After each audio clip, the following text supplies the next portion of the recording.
l'UIP est de plus en plus préoccupé par le sort des parlementaires en détention pendant la pandémie de Covid-19 en raison des risques accrus d'infection dans les espaces surpeuplés et confinés.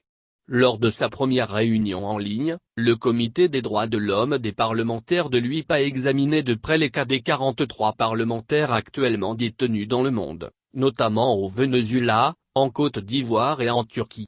Le comité de l'UIP demande la libération des parlementaires de ces trois pays, compte tenu des préoccupations suscitées par la vulnérabilité accrue au coronavirus en milieu carcéral et le non-respect des droits de la défense.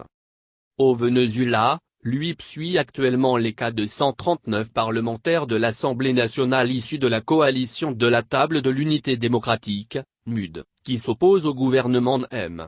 Maduro. Depuis janvier 2016, l'écrasante majorité des parlementaires ont été attaqués, détenus ou intimidés par les forces de sécurité ou des partisans du gouvernement en raison de leurs opinions politiques. L'UIP est particulièrement préoccupé par le maintien en détention de M. Juan Requesens, les nouvelles arrestations de M. Gilles Beccaro et de M. Renzo Prieto, et les récentes arrestations de M. Ismaël Le Haut-Accent Aiguen et de M. Antonio Giara. Il semblerait qu'ils aient été détenus sans tenir compte de leur immunité parlementaire et en dehors de toute procédure régulière. En outre, les autorités ne fournissent pas ou peu d'informations sur les chefs d'inculpation. Ces derniers mois, au moins 17 parlementaires de la MUD ont pris la route de l'exil, demandé la protection d'ambassades étrangères à Caracas ou décidé de se cacher pour fuir le harcèlement incessant dont ils font l'objet. 6 d'entre eux se sont vus interdire d'exercer une fonction publique et au moins 13 parlementaires ont vu leur passeport confisqué ou annulé par les autorités. Entre les 28 et 30 mars 2020, au moins 18 parlementaires ont reçu des menaces dans des graffitis inscrits sur les murs de leur domicile.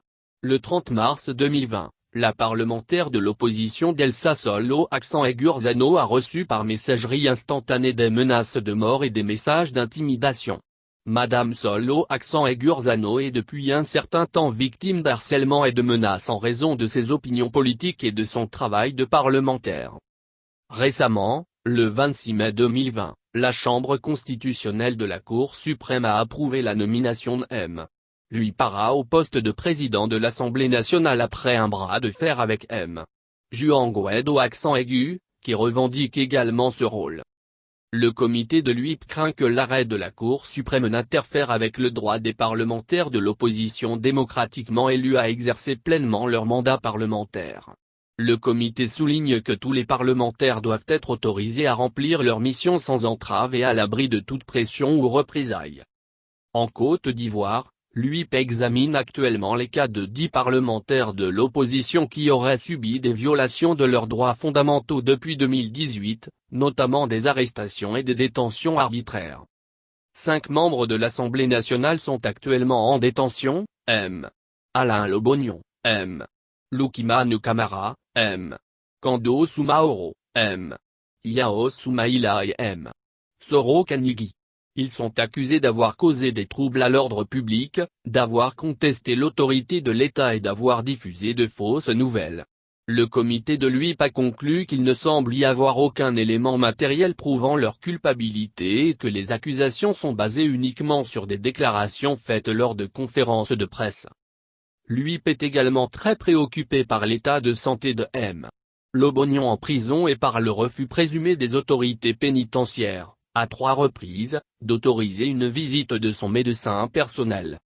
Le 29 avril, M. Guillaume Soro, ancien président de l'Assemblée nationale et candidat à l'élection présidentielle de 2020, a été condamné par contumace à 20 ans de prison pour détournement de fonds publics. Il a également été privé de ses droits politiques et civils pendant 5 ans, ce qui compromet sa candidature aux élections présidentielles prévues pour octobre 2020 et laisse supposer que la procédure pénale à son encontre est motivée par des considérations politiques. En Turquie, l'UIP examine des allégations de violation des droits de l'homme concernant 57 parlementaires ou anciens parlementaires, dont 27 femmes, du Parti démocratique populaire, HDP. Parmi les violations présumées figurent l'absence de procédures régulières, des violations de la liberté d'expression, des détentions arbitraires et le non-respect de l'immunité parlementaire. 7 des parlementaires sont toujours emprisonnés, dont les anciens coprésidents du HDP, M.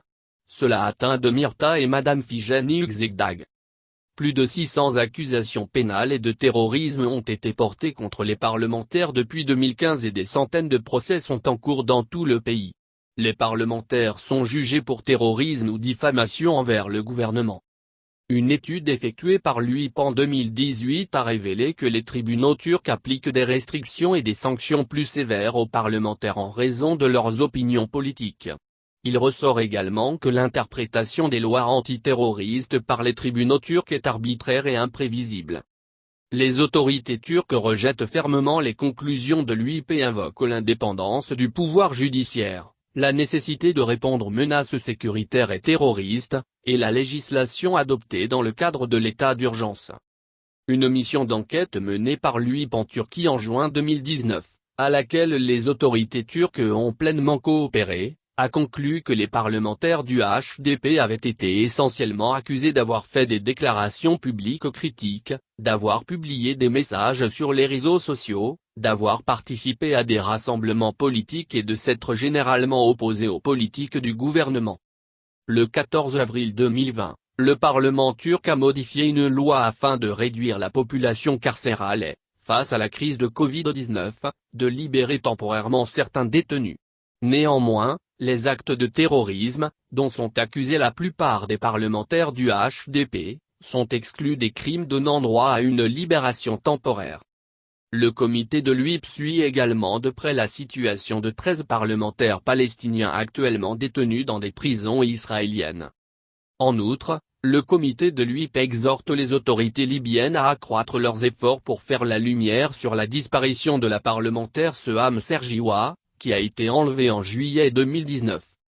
Parmi les nouveaux cas dont il a été saisi, le comité de l'UIP a également examiné la disparition de l'ancien parlementaire égyptien Mostafa Al-Nagar, ainsi que les allégations d'enlèvement et de violences sexuelles subies par la parlementaire zimbabwéenne Joanna Mamombe. Le Comité des droits de l'homme des parlementaires de l'UIP est le seul mécanisme international ayant pour mandat de défendre les droits de l'homme des parlementaires persécutés. Son rôle consiste notamment à mobiliser les milieux parlementaires pour soutenir les parlementaires menacés, à faire pression sur les autorités nationales et à dépêcher des observateurs de procès. Le comité est composé de 10 parlementaires représentant les grandes régions du monde et élus par leurs pairs pour un mandat de 5 ans. À sa dernière réunion, le comité a examiné les cas de 210 parlementaires sur le total de 488 cas de violation des droits de l'homme dans 40 pays dont il est saisi. L'Union interparlementaire, UIP, est l'Organisation mondiale des parlements. Lorsqu'elle a été fondée il y a maintenant 130 ans pour encourager la coopération et le dialogue entre toutes les nations, c'était la première organisation politique multilatérale à voir le jour. Elle compte aujourd'hui 179 parlements membres et 13 organismes parlementaires régionaux. Elle œuvre pour la démocratie et aide les parlements à se renforcer, se rajeunir, se rapprocher de la parité homme-femme et à représenter la population dans toute sa diversité. Elle défend aussi les droits de l'homme des parlementaires par le biais d'un comité de parlementaires issus de toutes les régions du monde et dévoué à cette cause. 2 fois par an, elle convoque plus de 500 parlementaires et partenaires à une assemblée mondiale et apporte une dimension parlementaire à la gouvernance mondiale, notamment aux travaux de l'ONU et à la mise en œuvre du programme de développement durable à l'horizon 2030.